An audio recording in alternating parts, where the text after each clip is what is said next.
And as I said, it's been a miserable start to 2024 for West Ham United. They would have loved a run in the FA Cup, but they went out to Championship side Bristol City. They thought they'd won at Sheffield United, only for a very late equaliser from Ollie McBurney. And then this recent run of 3 straight defeats without scoring a goal, compounded by their biggest home defeat for 60 years against Arsenal 6-0. That was embarrassing. And then losing at Nottingham Forest as well. 11 goals conceded in those 3 games. When all that is added together, Jamie, it starts to build a case against the manager, doesn't it? Of course it does. And listen, let's not forget, those are the results. The thing that really hurts you is down here. Now, if you're talking about being unhappy with David Moyes because he's not an expansive manager, the type of football, being on the attacking front, if you like. But when you see numbers like that, you're thinking, well, you're supposed to be a pragmatic defensive manager. So, OK, we mightn't be as excited, but we want to be tough to beat. And they have in the main. But when you look at numbers like that in the last 3 games, that is really worrying because, as I said, we know it's never going to be the most expansive of styles under David Moyes. And is this where confidence starts to drain from a team, Gael? Yes. 8 results on the bounce without a win. Yes, and like Jamie said, you know, when you look at this, you will think, if you ask me, who is that David Moyes and what are his team? Strong teams who don't concede a lot of goals. And when you see this, obviously, it's a little bit scary. Now, when you look at him, you really feel that his team are a team that are compact, not conceding goals. Often in football, we validate a game because you win a game. Last year, they won maybe their first major trophies. The fans were happy. Is it enough? In football now, you need to clearly see a methodology. Maybe the fan cannot recognize themselves with the way the team is playing. And you have exciting player at disposal, the fan will want more. They're interesting points. So we'll come on to that, Gael. He has talked about the fact that he is a winning manager. He says others might be more exciting in terms of West Ham bosses. In terms of win ratio, he's up there as the best of the West Ham managers in the Premier League era and also the highest points per game. This, of course, in his second spell in charge. And let's think about that body of work, Jamie, as an entity.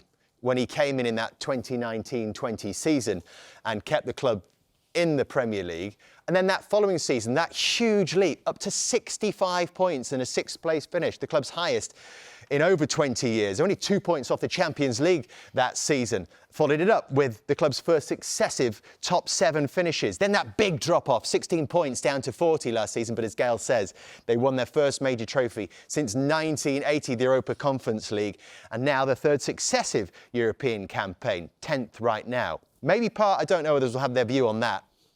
But as you can see, he's been well backed. £240 million net spend. How do you see that, Jamie, as a body of work for a manager? I think it's fantastic. We've just seen in the graphic before, he's been West Ham's best manager in the Premier League era. And that, over a 4 to 5 year period, is a great piece of work for as a manager. For me, David Moyes is a top Premier League manager. I think he's proven that now at 2 football clubs. He's taken Everton and West Ham, football clubs who feel that they maybe should be in the position where they're challenging for Europe.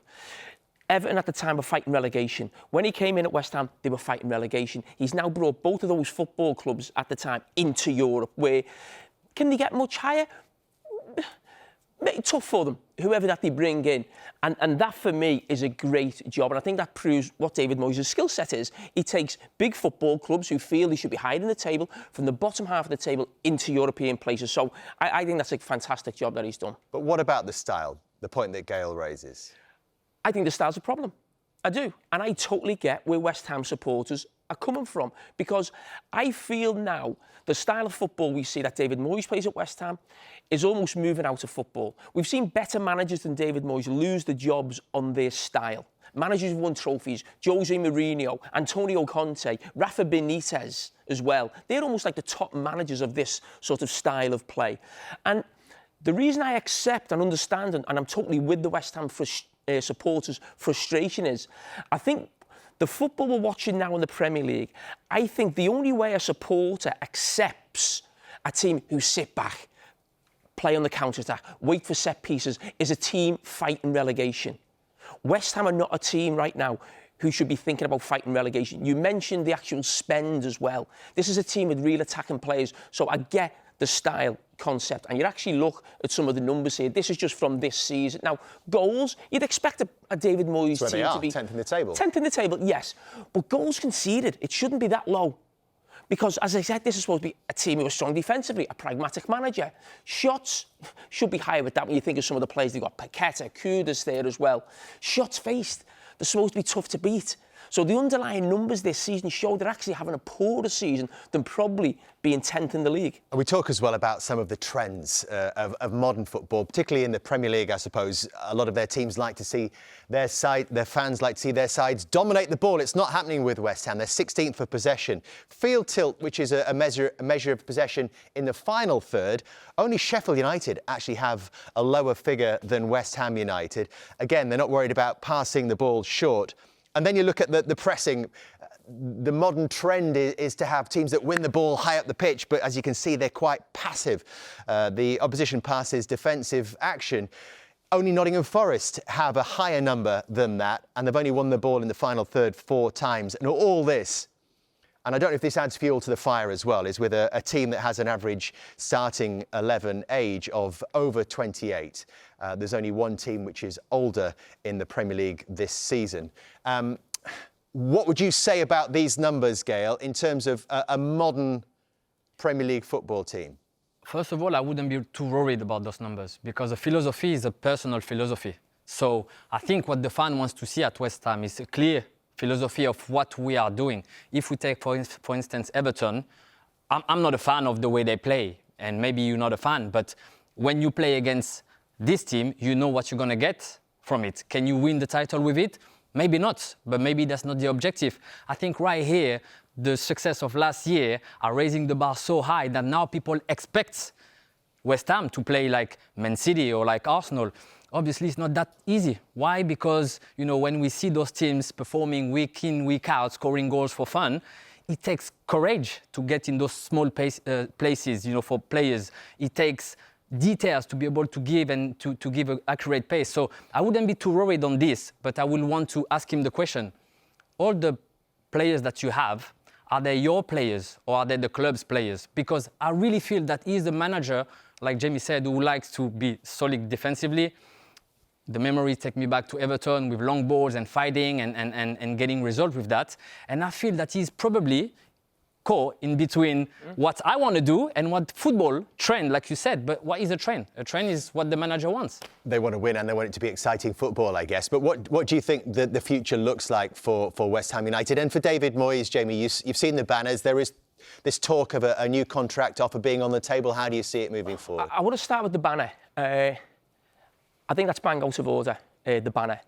This is a guy who's given you the best night you've ever had in your life for 43 years, footballing life. And that European night, the trips that they've been on, they're still in Europe, by the way, they're some of the greatest nights West Ham fans will have. And it's not just about the football.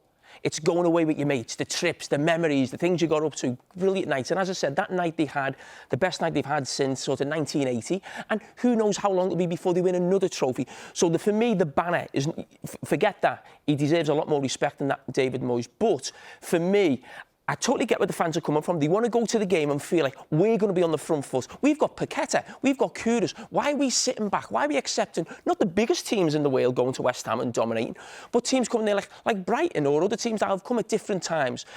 And what I would say as well, David Moyes mentioned that there was a contract offer on the table. I actually think it's better for all parties if they part ways.